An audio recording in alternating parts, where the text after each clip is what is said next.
Let's say we had a $700 billion bailout, $850 billion is the stimulus number. Some Democrats want more than that. So there's a lot of money on the table here.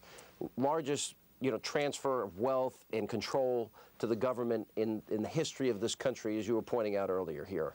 If that is implemented, if he meets with rogue dictators, if he doesn't come out with moral clarity and back, say, Israel, if he doesn't stand up to Ahmadinejad, this is all his statements, what happens in 4 years with an Obama presidency?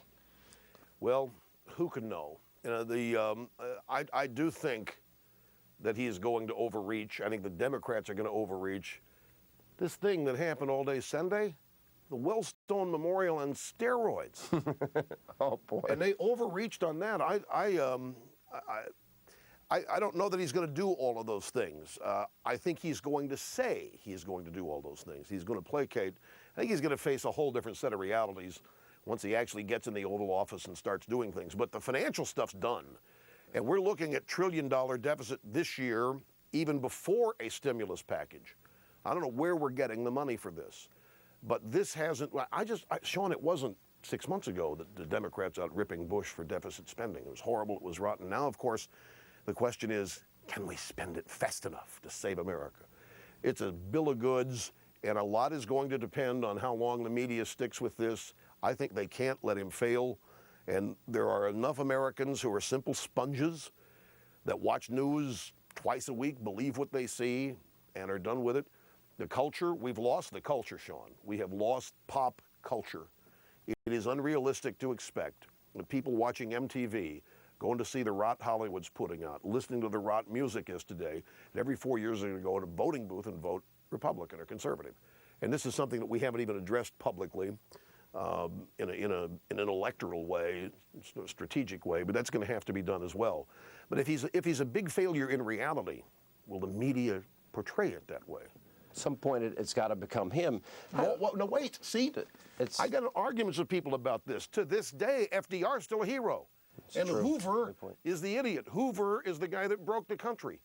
If the media wants to prop somebody up, they will do so. Liberalism in the media, a series of myths. One of the myths is that the Kennedys are smart. Caroline Kennedy, there's so many myths that liberalism is built on that have to be covered. Liberalism cannot cannot deal with the light of truth being shined on it. Let me ask you this, because we have Geithner, we have Eric Holder, we have Carol Browner, we have conflicts of interest with Hillary Clinton. Mm-hmm. Just where are the Republicans standing up? In the past, anybody that had an illegal immigrant problem had to withdraw. Geithner has an illegal immigrant problem and a tax cheat problem. If Rush Limbaugh doesn't pay his taxes, why do I doubt Harry Reid and Dick Durbin and Chuck Schumer are going to say, Rush is a good guy, he made an honest mistake? Not going to happen. It's two sets of rules. The Democrat Party has never claimed to have standards.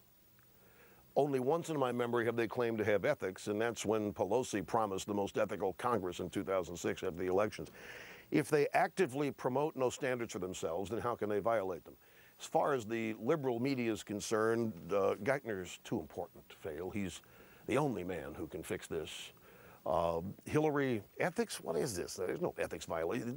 It's not possible for Democrats to create these. It's all under the rubric here of Obama is too big to fail. People don't care about the only Democrat that, as you know, has got an ethical problem is Blagojevich, and that's only because he was foolish enough to be taped acting as Democrats do, selling the Senate seat in Illinois.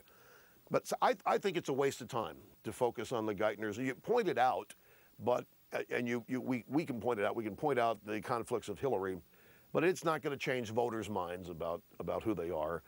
There's two sets of rules, one for the dominant left and one for everybody else.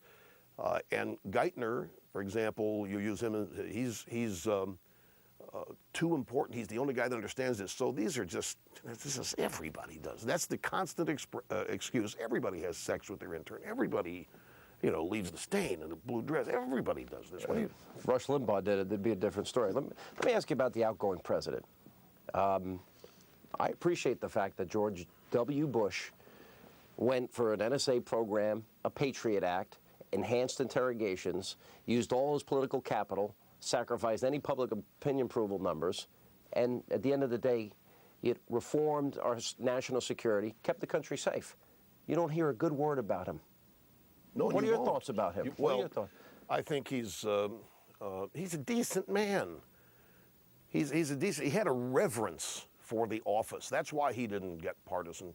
He thought it was irreverent to turn the Oval Office or the office of the presidency into a partisan strategic battle place. He just didn't want to do it. He was content to let history be the judge. I think I heard Rolf say, even on your network, that they miscalculated in not firing back on some of these things often enough, because the president is the leader of his party and as such the leader of his troops.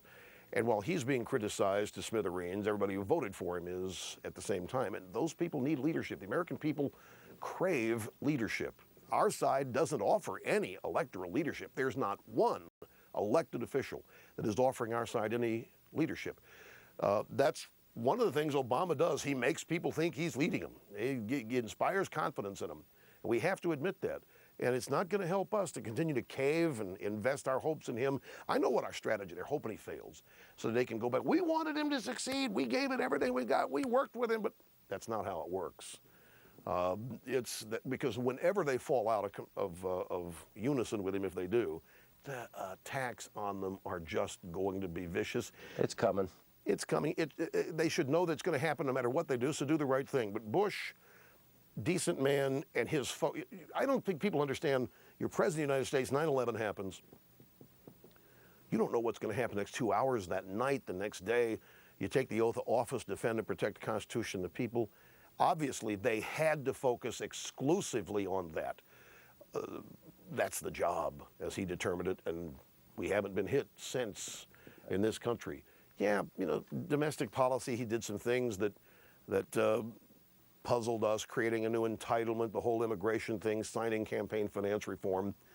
But he's a good man. He's not hated.